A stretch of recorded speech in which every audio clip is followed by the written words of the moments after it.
Good morning, artists. Mrs. Langless here. This project is for my remote students in grades 2 through 4. And today we are going to be drawing leaves, which is why you can see them right now. I've been really inspired by everything that's been going on with nature lately, the leaves changing color, the leaves falling from the trees, and the light outside has just been really amazing. So today we're going to take a look or a closer look at leaves. And before we do, usually at the beginning of the year in art, we always start talking about the most important thing in art, which is lines. So in a minute, we're going to take a look at these leaves and the lines that make them up. But before we do, we're just going to talk about lines in general. So the reason why lines are so important is because they really make everything. So they make all shapes. Anything that we're going to draw this year is going to be made up of lines. So that's why it's so important that we know what they are and how to create them. Lines can, look rough like this. They can look straight and smooth. They can look wavy. They can remind us of things. So this might right away remind you of something. Maybe if I do 2 more lines, and you'll know it looks like a road. Because they remind us of things, it gives our artwork meaning as well when they're moving in particular directions. So speaking of directions, lines can move in 3 different directions. They can move from side to side, which is called horizontal. They can move up and down, which is called vertical. And then they can move diagonally at an angle like this. So the cool thing that I like to show students is that when lines move in these different directions, they can sometimes change their meaning. So for example, a horizontal line that is moving like a zigzag, okay, this one might remind us of mountains. Where a zigzag line that's moving vertically might remind us of a lightning bolt. And then check out what happens when a zigzag moves diagonally. Meaning totally changes, and now we're looking at a set of stairs. So the direction of line is hugely important. Let's take a look now at leaves. So here's some leaves, and I would encourage you to go out and get one from outside so that you can take a closer look. So depending on the trees that are surrounding you, you're going to end up with different shaped and also different size leaves.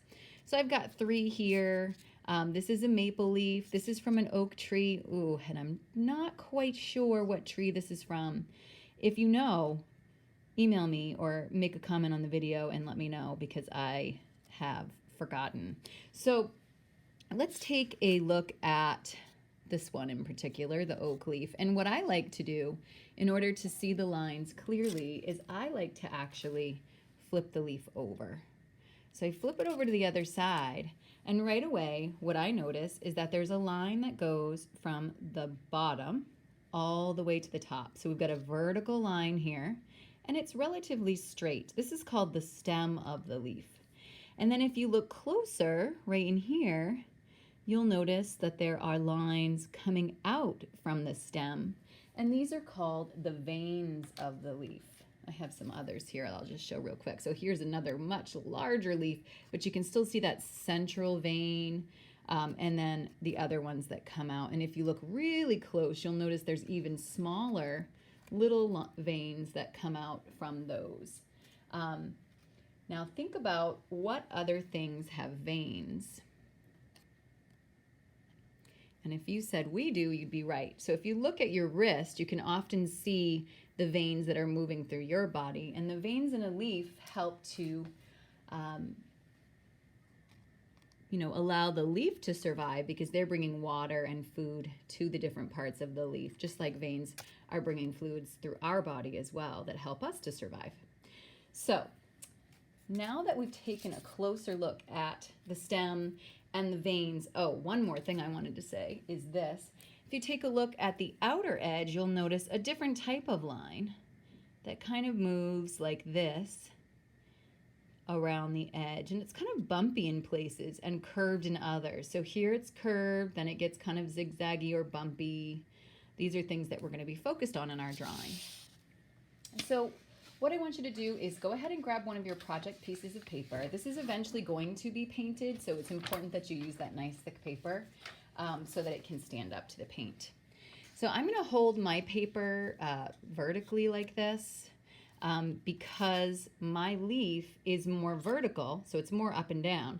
If I had a leaf or wanted to make it on its side, then I'd hold my paper horizontally instead. So I'm hoping that you guys can see both the leaf and my paper. So what you're going to want to do is you're going to want to take your pencil, and you know what? I just grabbed the wrong piece of paper after I told you to use the thick paper. So let me grab that. Now I've got the nice thick drawing paper that I sent to you guys. What I'd like you to do is I want you to draw the stem first. So I'm going to make a line going from the bottom of the paper to the top, just like that. Next, we're going to go to the veins. And these ones are interesting because where this line was vertical, these lines are more diagonal. So I'm just going to come along. I think I'll start right about here. And I notice that this one comes out here. And then there's one that comes out here. And then this one gets a little bit longer than that last one. So pay attention to the size of the veins as well. Then I'm going to keep on going. This one comes out here, and then out here. And then there's one here, and here, and it just kind of repeats like this in a nice little pattern until it gets to the top. Next, I'm going to come down, and I'm going to work on the little teeny tiny veins. I don't know if you guys can see that. There's very small veins that come out from those now. So I'm just going to go over those and make these kind of wispy little lines that come out. And there's something cool that happens here. So as I'm adding these, I want you to think about, what is this starting to look like?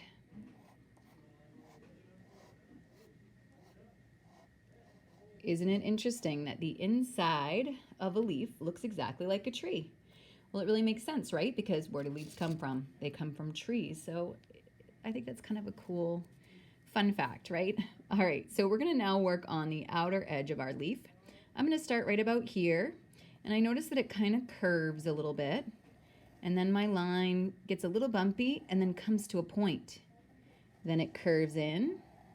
There's a little bump here, and then it comes to a point. So I'm just following the edges with my eye as I'm drawing, and now I'm going to curve in. I'm going to come out to a little bump here.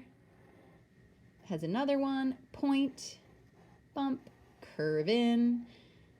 Now, if your leaf doesn't look, if your drawing doesn't look exactly like your leaf, is it really that big of a deal? No, not at all. So just doing your best. I'm going to come to a point at the top, and now I'm going to work on the other side. So I think I'll start at the bottom again,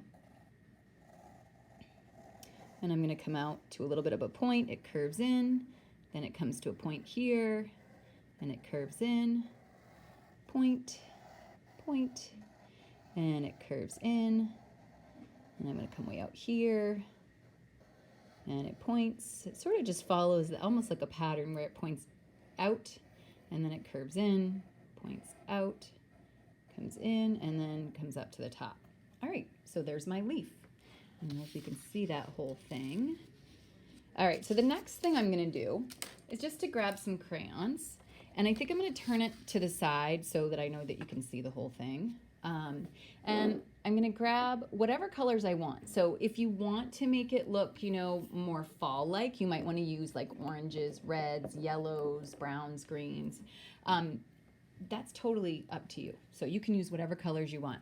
I'm going to start with an orange, and I want you to make a nice strong line. So press down so that it's going to hide most of the crayon, okay? So nice strong line, and all I'm doing, I'm not coloring in the leaf, because as I said, we're going to paint these later on in an interesting way. So all I want you to do is trace the lines. And the reason why we're tracing the lines is because when we paint this with watercolors later on, my lines are still going to show, because of that really cool technique that I know we've done before called crayon resist. So we love that crayons are made of waxes and oils so that they will not be covered up by paint. The paint won't be able to absorb into the paper on these lines. So you're just going to go ahead and trace, move around your leaf. And again, you can change colors. Like I'm going to change it up here in a minute. I decided to do all my veins sort of orange. But now I'm going to switch to maybe, oh, this is kind of like a mustardy yellow looking color. So I'm going to start with this one. And then I think I'm going to switch to a real yellow here, if I can get my hands to work. So you can kind of play around, and you might notice that I'm kind of going back and forth with my line to create that strong crayon line, almost like coloring in a line in a way. I think I'll switch again. I'm going to switch to this sort of like orangey. I think this will be different. Oh, you know what? It looks too much like my other one, so I'm going to switch to this red now. It's almost like a salmon color. And again, I'm just kind of going over the lines because I want them to really stand out. I think I'll switch to this yellowy green now. So I'm just sort of being creative with the colors that I'm using and pressing down. Now, that is as far as we are going to go with that today. Next week, I'm going to show you a technique with crayon rubbing as well as watercolor paint. So we're going to do some crayon resist. But for today, just working on drawing your leaf. One of the things I forgot to mention, make sure that you're making your leaf nice and big so that it fills up most of the paper. If it doesn't, okay, and you really like the leaf that you've drawn, you may draw several different leaves on one piece of paper, okay? You just want to have the paper full of a leaf or several leaves, okay? So have fun with it. Definitely get some time outdoors, find some cool leaves to work with, check out the lines that make them up, and then when you're finished, take a photo, send it to me. I would love to see your progress. Hope you have fun with it, and I will look forward to working with you again next week. Take care, guys.